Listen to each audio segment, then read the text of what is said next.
The roar of motorcycle engines shattered the quiet afternoon in the small town of Willow Creek. Outside a dusty roadside diner, a group of burly bikers from the Iron Eagles Club had pulled up for a quick break. Leather vests adorned with tattoos snaking up their arms, and beards that could hide secrets. These men looked like they belonged in a gritty action movie, not in the middle of suburbia, but looks can be deceiving. Little Emily, just 5 years old, burst out from behind a parked car, her tiny red dress fluttering like a flag in distress. Tears streamed down her chubby cheeks, and her small boots pounded the asphalt as she ran straight toward the group. "Help, they're beating my mama," she wailed, her voice piercing the air like a siren. The bikers froze, coffee cups midway to their lips. The leader, a man named Jacques with a scar across his cheek and eyes that had seen too much, knelt down instinctively. "Whoa, kiddo, slow down. What's going on?" Emily's story tumbled out in sobs.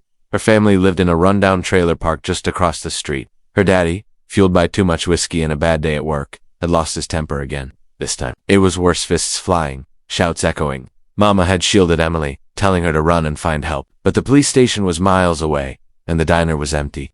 In her panic, Emily had spotted the bikers, their shiny Harleys gleaming under the sun.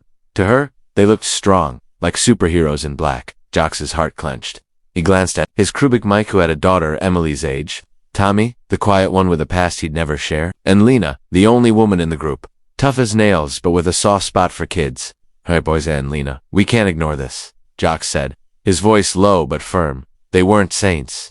The Iron Eagles had their share of bar fights and late-night rides dodging the law. But there was an unspoken code: protect the innocent, especially the little ones. As they followed Emily back to the trailer, the group moved like a storm cloud. The little girl clutched Jacques' gloved hand, her trust so pure it hit him like a punch. "Please don't let them hurt her," she whispered. Jacques nodded, but inside, memories flooded back. His own childhood, watching his mom endure the same nightmare. From his stepdad, he'd run away at 16, found solace on the open road. Now fate had looped back around. They arrived at the trailer, the door ajar, crashes and cries spilling out. Jacques signaled the others to hang back. He didn't want to escalate things into a brawl. "Hey, open up," he bellowed, knocking hard. Inside, Emily's dad, a wiry man named Carl with bloodshot eyes, paused mid-Winnie's wife. Sarah cowered and the corner bruises blooming on her arms. "Who the hell are you?" Carl snarled, stepping out with a beer bottle in hand. "Where the help, your daughter called," Jacques replied, his stance unyielding.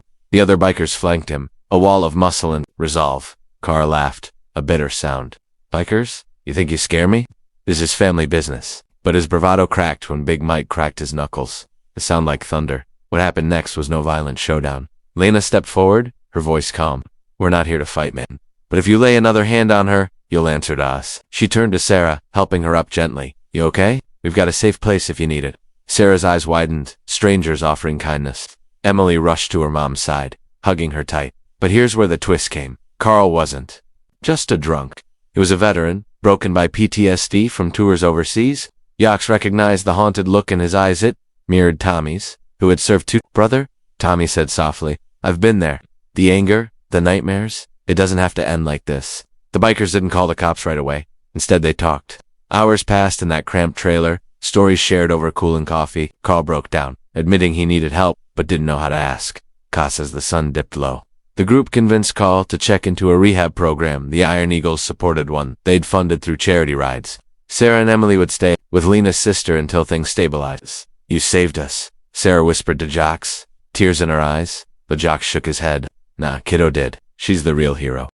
The next morning, word spread through Willow Creek like wildfire.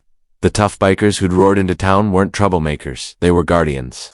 Emily, now safe and giggling on Big Mike's bike for a short joyride around the parking lot, waved at passers-by. "My new friends," she called. The twist deepened when the local news caught wind. A reporter interviewed Jacques, expecting tales of rebellion, but got a story of redemption instead. "People see the leather and think we're outlaws," Jacques said on camera. "But we're just folks who've been through hell and come out the other side. If we can help one family, that's worth more than any ride."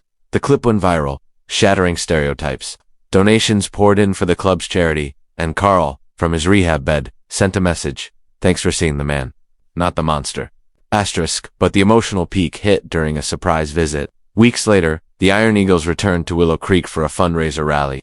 Emily, now with a tiny leather vest embroidered with Junior Eagle, ran up to Jacques again, this time with a smile, not tears. "Look what Mama made," she beamed, holding up a drawing of bikers as knights on steel horses.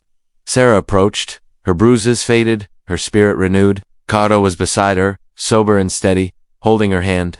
"I owe you my life," he said to the group, in a moment that brought everyone to tears. Carl knelt before Emily.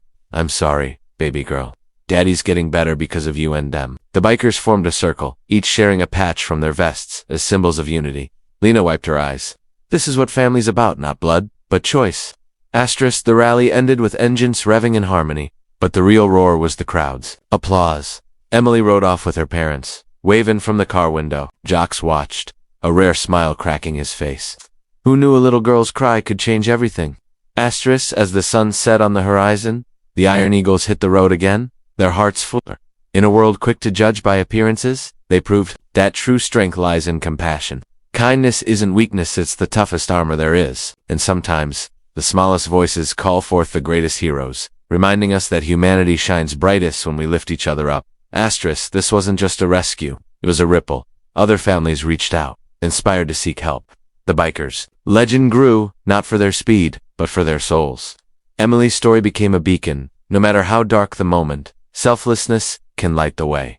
And in the end, we're all just riders on this wild journey, better together.